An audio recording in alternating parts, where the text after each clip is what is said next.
was a good college basketball game. Obviously, I feel for our guys. We didn't come out on the other end of the game.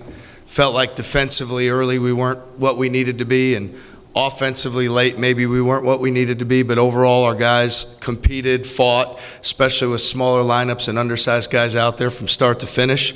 We've just got to do a better job being attentive to every detail in games like that to come out with the victory. Marvin said the final possession, or second to last possession of overtime, that there's a miscommunication between what he was calling and what you wanted from the sideline. Yeah, I mean, we wanted to run a power play, which had worked for us twice earlier to get it in Bryce Hamilton's hands. We eventually got to it, just not with the pace and flow we would have liked, and then he ended up, kind of on the perimeter a little further out than we would have wanted. It was, we wanted that dribble handoff with him and Blair and him coming off, and we didn't get it. And then you said you weren't good enough defensive early. Was that just ball screen coverage and getting spread out too much? Yeah, I think we're definitely way too spread out. We know they can shoot the three. Our guys, we talked about building our defense in and out. Thought we started a little bit too spread out, worried about their shooting ability instead of congesting the floor, and they were able to get a lot of easy baskets, I thought, in that first half. We adjusted in the second half, played small a lot, switched a lot, kept the ball in front of us, and I thought it was good to us. Did you stay with a four-guard lineup because you just felt it would help with the spacing? Yeah, I think so. That's, offensively, when we were playing two traditional bigs with Nick and Bakke, they were really kind of sagging off those guys and packing the paint, and there wasn't as much room to drive. With Joan out there, especially as he starts to hit those shots, the floor opens up and we have more opportunities. We wanted that floor open a little more. We knew there was going to be available shots from three. We talked to our guys about knocking those down with confidence, which we got off to a great start. But as the game wore on, we didn't shoot it quite as well as we needed to. What's the situation, Donnie? All I know is he wasn't available for the second half. I'm not exactly sure what the injury or what the deal is moving forward.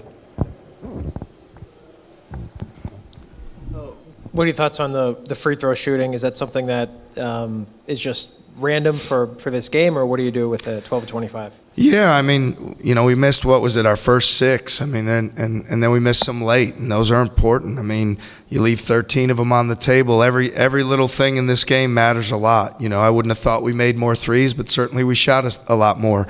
We knew we needed to do the job on the offensive glass. We got 21 of them, and it only led to, 14 points. So everything matters. I think that free throw shooting, I mean, we're a pretty good free throw shooting team. That was uncharacteristic, and I think it's one of those things that it goes part of winning and beating good teams. The details all matter, and that was one of those details.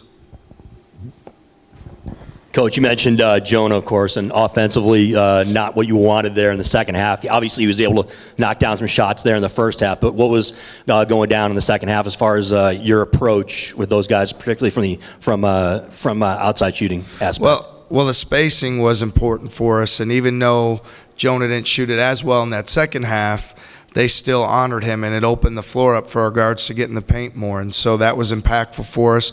The other thing is when we played small, they went small to kind of match with us as well, so we get another one of their bigs off the court. So there's a lot of chess match going back and forth with different defenses on both sides and different lineups, but the general thought process is we needed to open the floor as much as we could so we didn't become as three-point shooting oriented, and yet we still shot 39 of them.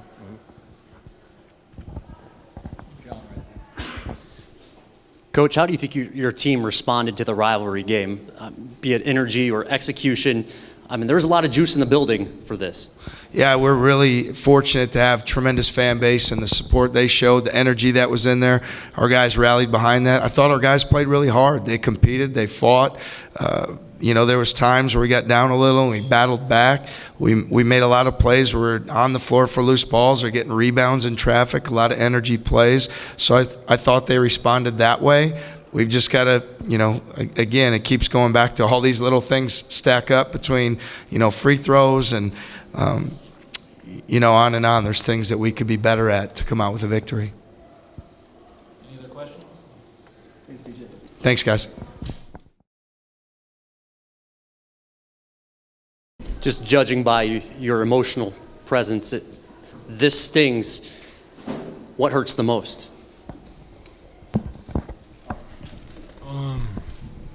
it just hurts to just lose, period, you know. But lose on our home court, you know, this game meant a lot to us.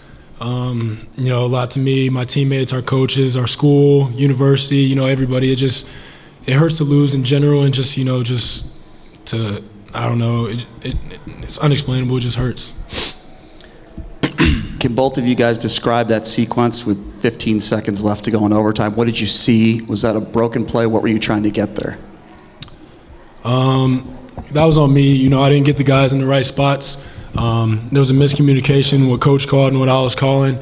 And, you know, some of the guys were, you know, there was just a miscommunication on me. You know, I didn't have the guys in the right spots. Then when we got to it, it was just miscombobulated. That was my fault. At the end of the game, you call a timeout with 3.8 seconds to go, and then he misses the free throw. Did you have something set up that didn't materialize? We just wanted to push the ball, get it up the court quick, and try to get a shot. You know, I feel like Eli got a good look, but we just wanted to get it up really quick, you know, and get a good shot up. Bryce, on that three at the very end of overtime, when you came off that handoff, did you just see them go under the screen and sag into the lane? Yeah, I seen that they went under the screen and the paint was a little packed, so I just decided to shoot the three. And Marvin, how do you guys think in general you guys defended Jalen Harris? I mean, he's an unbelievable player. You know, he can score at 3 levels, and I think he's averaging about 26 in conference, and we knew that coming in. I think a lot of his points were at the free throw line, so we got to do a better job of playing defense without our hands and being in gaps for guys. But, you know, we just got to give tip our hat to him. You know, he's an unbelievable player, and yeah. And how surprised are you that you guys shot 12 of 25 from the free throw line? You know, that hurts, especially, you know, you lose a close game. We lost by 3, and what you say, we left 13 points at the free throw line, and that's you know, that's an Achilles heel. Usually we shoot well from the free throw line. It's just about, you know, we got to get in the gym, make sure we're locked in and focused on, you know, what we need to focus on.